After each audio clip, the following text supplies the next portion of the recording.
fifth class of probability and statistics, and so we'll start with. So we have seen the axiomatic definition of probability and have seen some results of that. The results were in the general setup.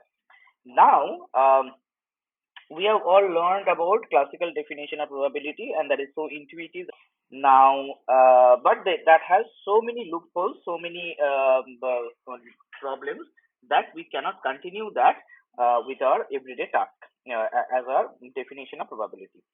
So now when we have agreed to take the axiomatic definition as the definition of probability, we can actually retrieve the classical definition of probability from the axiomatic definition of probability. That what we will see here. So we can retrieve the classical definition of probability from its axiomatic definition. From our knowledge from high schools, we know the definition of classical definition of probability. Let a random experiment has finitely many equally likely outcomes. Let A be an event associated with the random experiment. Then the probability of A is defined as PA is number of outcomes favorable to A divided by total number of outcomes. Now we will choose in the axioms of probability, we will choose something in particular so that this classical definition of probability will be the particular case out of that choice. Okay, so in the axioms of probability, let's see what were the axioms of probability. So we have a non-empty set called a sample space. So everything is abstract here. Omega is an abstract set, a non-empty set. F is a collection of subsets of omega, is a particular collection of subsets of omega, so that it becomes an event space. And we must have a probability function, so that for all event A, probability is non-negative, probability of the total event is A, the omega is A, and it is countable, countably additive. Okay, so that is the axioms of probability. Now here in the axioms of probability, choose sample space omega be a finite set. Choose the event space F to be the collection of all subsets of omega. All subsets of omega, power set. You choose F to be the power set of omega. Then F satisfies every condition for being an event space. Over here, event space, the definition was the entire set belongs to F. A belongs to F means A complement belongs to F, and it is closed with respect to the union of its elements, countable union of its elements. So this is the definition of an event space. Now, if you consider F to be the power set of omega, then all these three conditions are definitely satisfied.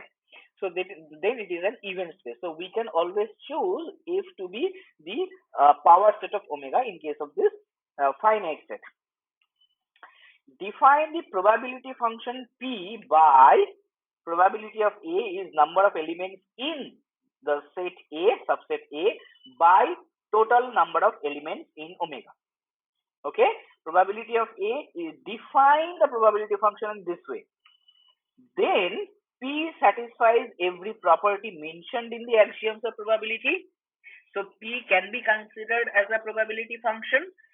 So in this setup, you have got the classical definition of probability back from the you have retrieved the classical definition of probability from the axiomatic definition. Now there is only one point left to see. What is that? The main loophole in the classical definition of probability is the equally likely outcomes. We assume that the outcomes are equally likely in case of the classical definition. There is no other way out.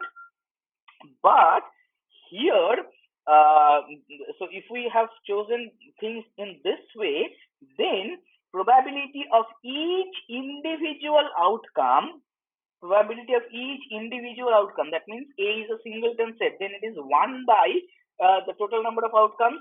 So that is that is same for each outcome. That means the outcomes are equally likely.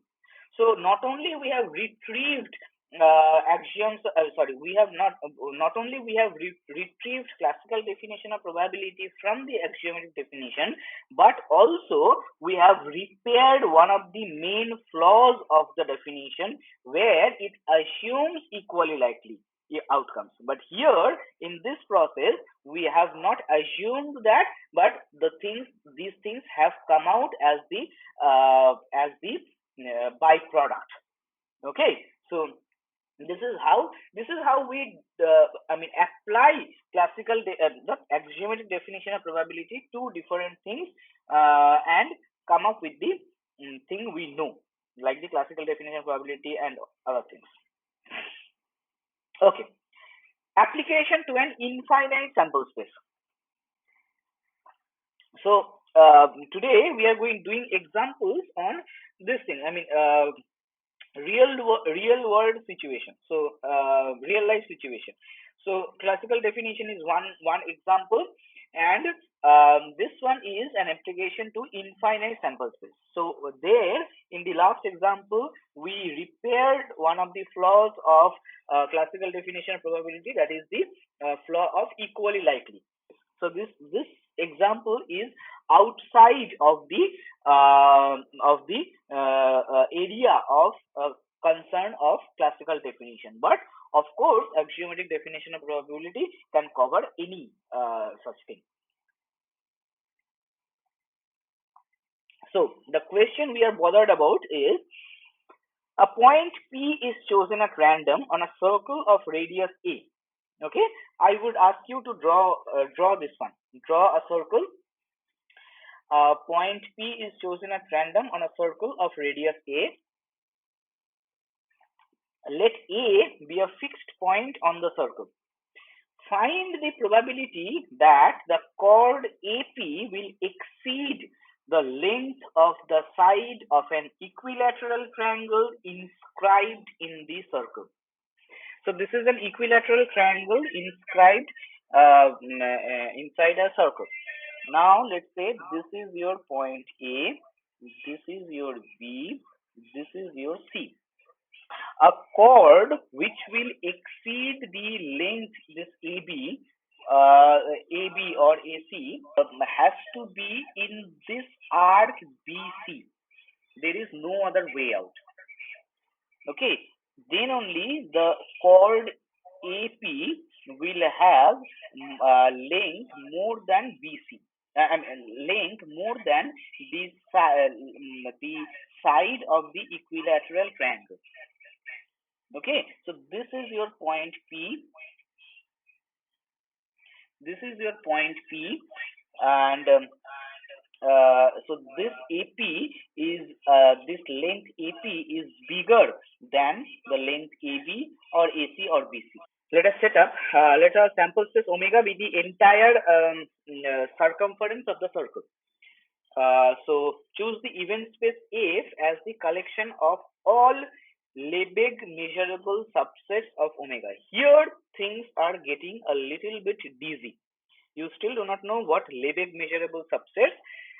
Let's just assume for which we can measure the length. Those subsets are called Lebesgue measurable. Now that is just assume they are nice class of nice subsets of omega. Then F is indeed an event space. Define the probability function by probability as the ratio of the length of x, probability of event x, length of x by length of total omega, and total omega is 2 pi a. Then P is indeed a probability function as well. You can check that P is all satisfies all these axioms of probability. Under this setup, let BC be the points on the circle so that ABC is an equilateral triangle.